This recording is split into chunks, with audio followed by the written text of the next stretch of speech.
14 अगस्त 1947 की उस ढलकती हुई शाम को याद करके आज भी इतिहास के पन्नों से खून की महक आती है। जब पूरा देश आजादी की नई सुबह का इंतजार कर रहा था, तब उन गलियों और चौराहों पर मौत का नंगा नाच शुरू हो चुका था। जहां सदियों से दोस्ती के गीत गाए जाते थे। सोच के देखो, आप अपने घर में बैठे हो, अपने बच्चों के साथ खाना खा रहे हो, और अचानक एक ऐसी खबर आती है कि जिस जमीन पर आपके पूर्वज दफन हैं, वो अब आपकी नहीं रही, वो अब किसी और मुल्क का हिस्सा है। और सिर्फ इतना ही नहीं, आपको अगले ही घंटे वहां से निकलना है, वरना आपका कत्ल कर दिया जाएगा। ये कोई फिल्म की कहानी नहीं है, ये उस दर्द की शुरुआत है जो करोड़ों लोगों ने अपनी आंखों से देखा। पार्टीशन सिर्फ एक नक्शे पर खींची गई लकीर नहीं थी, ये इंसानियत के सीने पर चला गया एक ऐसा खंजर था जिसने करोड़ों लोगों की जिंदगी रातों रात बदल दी। आज हम उस काली रात की गहराइयों में जाएंगे, जहां आजादी की रोशनी तो थी, लेकिन उसमें लाखों लाशों का ढेर छुपा हुआ था। उस वक्त दिल्ली के एक कमरे में भारत के पहले होने वाले प्राइम मिनिस्टर जवाहरलाल नेहरू अपनी मशहूर स्पीच रेस्ट विद डेस्टिनी तैयार कर रहे थे। तभी उनके फोन की घंटी बजती है। फोन के उस पार से एक ऐसी खबर आती है जो उनका दिल चीर देती है। लाहौर में हिंदुओं और सिखों के इलाकों का पानी काट दिया गया था, और जो लोग प्यास से तड़पकर बाहर निकल रहे थे, उन्हें सदियों पुराने पड़ोसी ही तलवारों से काट रहे थे। नेहरू ने अपनी बेटी इंदिरा की तरफ देखा और रोते हुए कहा, मैं अपने 15 अगस्त के भाषण में कैसे कहूं कि मैं खुश हूं जब मेरा लाहौर जल रहा है। यह वो दर्द था जो उस वक्त देश के हर कोने में महसूस किया जा रहा था। ब्रिटिश इंडिया एक ऐसा सबकॉन्टिनेंट था जहां 40 करोड़ लोग रहते थे, लेकिन सिर्फ कुछ नेताओं और अंग्रेजों की जल्दबाजी ने इस जन्नत जैसे देश को जहानम में बदल दिया। सवाल यह उठता है कि यह सब शुरू कैसे हुआ। इसकी जड़ें बहुत पुरानी थीं। अंग्रेजों ने 1858 में जब भारत पर सीधा कब्जा किया, तब उन्होंने एक ही मंत्र अपना लिया था, डिवाइड एंड रूल, यानी फूट डालो और राज करो। उन्होंने जानबूझकर हिंदुओं और मुसलमानों के बीच नफरत का वो जहरीला बीज बोया जो 1947 तक आते आते एक विशाल वृक्ष बन चुका था। 1906 में मुस्लिम लीग की स्थापना से लेकर 1909 के मॉर्लेमेंटो सुधारों तक, जिसमें मुसलमानों के लिए अलग से वोट देने का अधिकार लाया गया, अंग्रेज हर कदम पर हमें धर्म के नाम पर बांट रहे थे। 1940 के लाहौर प्रस्ताव में मोहम्मद अली जिन्ना ने साफ कह दिया था कि मुसलमान एक अलग कौम है और उन्हें एक अलग मुल्क पाकिस्तान चाहिए। ये टू नेशन थ्योरी ही इस पूरी तबाही की बुनियाद बनी। गांधी जी ने इसका सख्त विरोध किया। उन्होंने कहा था कि अगर देश बंटेगा तो वो मेरी लाश पर बंटेगा, लेकिन वक्त के क्रूर पहिए ने किसी की नहीं सुनी। वक्त तेजी से बीत रहा था। द्वितीय विश्व युद्ध ने ब्रिटिश साम्राज्य को अंदर से खोखला कर दिया था। क्लेमेंट एटली की सरकार लंदन में यह फैसला कर चुकी थी कि अब भारत को संभालना उनके बस की बात नहीं है, क्योंकि उनके पास न पैसा बचा था और न ही वो जनशक्ति जो इतने बड़े देश के विद्रोह को रोक सके। इसलिए उन्होंने लॉर्ड माउंटबेटन को आखिरी वायसराय बनाकर भेजा, एक ही निर्देश के साथ कि जितनी जल्दी हो सके भारत को आजाद करके वहां से निकल जाओ। माउंटबेटन ने जल्दबाजी में आजादी की तारीख जून 1948 से बदलकर अगस्त 1947 कर दी। यानी जो काम पूरी योजना के साथ एक साल में होना चाहिए था, उसे सिर्फ 73 दिनों में निपटा दिया गया। ये 73 दिन भारत के इतिहास के सबसे भयानक दिन बनने वाले थे। अब बारी थी उस लकीर को खींचने की, जिसने देश के 2 टुकड़े कर दिए। इसे खींचने के लिए लंदन से एक वकील को बुलाया गया, जिसका नाम था सर सिरिल रेडक्लिफ। आपको सुनकर हैरानी होगी कि रेडक्लिफ ने इससे पहले कभी भारत देखा तक नहीं था। उसे यहाँ की मिट्टी, यहाँ की संस्कृति या यहाँ के गांवों की भौगोलिक स्थिति का जरा सा भी अंदाजा नहीं था।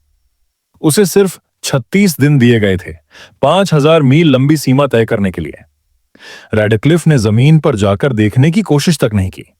उसने सिर्फ पुराने नक्शों और जनगणना की रिपोर्टों को एक कमरे में बैठकर देखा और एक पेन से लकीर खींच दी। उसने यह तक नहीं सोचा कि उसकी यह एक लकीर किसी का खेत पाकिस्तान में और घर भारत में कर देगी। रेडक्लिफ खुद बाद में इतना डर गया था कि उसने सीमा के नक्शे 14 अगस्त तक जारी ही नहीं किए। उसे डर था कि अगर लोगों को पहले पता चल गया तो उसे जान से मार दिया जाएगा। जब 15 अगस्त का सूरज उगा, तब तक दंगे पूरे पंजाब और बंगाल में फैल चुके थे। ये दंगे कोई साधारण दंगे नहीं थे, ये एक नरसंहार था। लोग ट्रेनों में भर भर कर सरहद पार करने की कोशिश कर रहे थे, लेकिन रास्ते में इन ट्रेनों को रोक लिया जाता था। अमृतसर और लाहौर के बीच चलने वाली ट्रेनों को घोस्ट ट्रेन कहा जाने लगा, क्योंकि जब ये ट्रेनें स्टेशन पर रुकती थीं, तो उनमें एक भी इंसान जिंदा नहीं होता था। हर डिब्बे से सिर्फ खून बह रहा होता था और लाशों के ढेर लगे होते थे। ऐसी ही एक ट्रेन जब पाकिस्तान से अमृतसर स्टेशन पर पहुंची, तो उसके आखिरी डिब्बे पर खून से एक दर्दनाक संदेश लिखा था, पटेल और नेहरू को आजादी का ये तोहफा मुबारक हो। ये देखकर लोगों का गुस्सा और बढ़ गया और बदले की आग ने दोनों तरफ के मासूमों को अपना शिकार बना लिया। इस बंटवारे की सबसे भयावह कीमत महिलाओं ने चुकाई। एक रिपोर्ट के मुताबिक लगभग 75,000 से 1 लाख महिलाओं का अपहरण और उनके साथ बलात्कार किया गया। इनमें से कई ऐसी थीं जिन्हें उनके अपने परिवारों ने सिर्फ इज्जत बचाने के लिए कुओं में कूदने पर मजबूर कर दिया। कई पिताओं ने अपनी ही बेटियों का गला काट दिया ताकि वे दुश्मनों के हाथ न लगें। सोचकर देखिए कितना खौफनाक मंजर रहा होगा वो, जब एक मां अपने ही बच्चे को कुएं में फेंक रही थी ताकि उसे जिंदा न जलाया जाए। ये सिर्फ एक राजनीतिक फैसला नहीं था, ये इंसानी जज्बातों का कत्लेआम था। लोग जब अपने पुराने घरों को छोड़कर निकलते थे तो पीछे अपनी पूरी जिंदगी छोड़ देते थे। उनका बचपन, उनकी यादें, उनकी पहचान, सब कुछ उस लाइन के उस पार रह जाता था। सिर्फ जमीन ही नहीं बंटी थी, बंटवारा तो हर एक चीज का हुआ था। सरकारी दफ्तरों की पेंसिल, टाइपराइटर, मेज कुर्सियां और यहां तक कि लाइब्रेरी की किताबें भी आधी आधी बांटी गई थीं। एक लाइब्रेरी में तो किताबों के सेट को ही 2 हिस्सों में तोड़ दिया गया। आधी किताबें भारत को मिली और आधी पाकिस्तान को। रेलवे के इंजन, सड़कों के डंपर और यहां तक कि पुलिस के घोड़े और बैंड बाजे भी बांटे गए। आरबीआई के गोल्ड रिजर्व और नकदी को लेकर भी विवाद हुआ। भारत को 82.5% संपत्ति मिली और पाकिस्तान को 17.5%।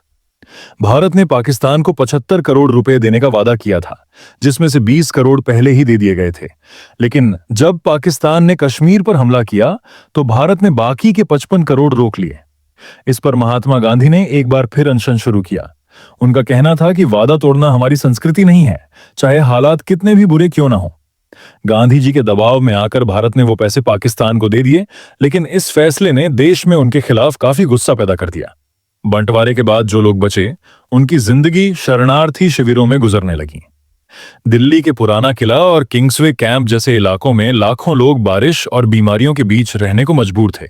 उनके पास न घर था, न काम और न ही कोई उम्मीद। जो लोग कल तक अपने गांव के जमींदार थे, वे आज एक वक्त की रोटी के लिए लाइन में खड़े थे। इस पूरे कत्लेआम में लगभग 10 से 20 लाख लोग मारे गए और करीब 1.5 करोड़ लोग हमेशा के लिए अपने घरों से बेघर हो गए। यह इतिहास का वो काला पन्ना है जिसे पढ़ते ही रूह कांप उठती है। आज 78 साल बीत चुके हैं, लेकिन वह एक लकीर आज भी हमारे दिलों में खींची हुई है। वही नफरत, वही डर आज भी बॉर्डर के दोनों तरफ महसूस किया जा सकता है। कश्मीर का मुद्दा हो या फिर सीमा पर होने वाली फायरिंग, यह सब उसी अधूरे और जल्दबाजी में किए गए बंटवारे का नतीजा है। जब आज हम दोनों तरफ के बुजुर्गों से मिलते हैं तो उनकी धुंधली आंखों में आज भी वही एक सवाल होता है, क्या यह बंटवारा जरूरी था? क्या हम सदियों पुराने भाईचारे को बचा नहीं सकते थे? क्या सिर्फ कुछ कुर्सियों की लालच में करोड़ों जिंदगियां तबाह करना लाजमी था? हम आजादी का जश्न तो हर साल मनाते हैं, लेकिन हमें उन लाखों लोगों की कुर्बानी को नहीं भूलना चाहिए जिनकी लाशों पर यह आजादी खड़ी है। हमें याद रखना होगा कि धर्म की नफरत ने कैसे एक हंसते खेलते देश को 2 टुकड़ों में बांट दिया। पार्टीशन की यह कहानी सिर्फ एक इतिहास नहीं है, यह हमारे लिए एक सबक है कि नफरत हमेशा सिर्फ तबाही लाती है। आपको क्या लगता है, क्या माउंटबेटन की जल्दबाजी ने इस त्रासदी को और बड़ा बना दिया? क्या अगर रैडक्लिफ को थोड़ा और समय मिलता तो क्या इतनी लाशों का ढेर नहीं लगता? हमें कमेंट करके अपनी राय जरूर बताएं और उन लाखों मासूमों को श्रद्धांजलि देने के लिए कमेंट बॉक्स में AUM शांति या रेस्ट इन पीस जरूर लिखें, ताकि इतिहास फिर से खुद को न दोहराए और इंसानियत धर्म की नफरत से ऊपर उठ सके। जय हिंद।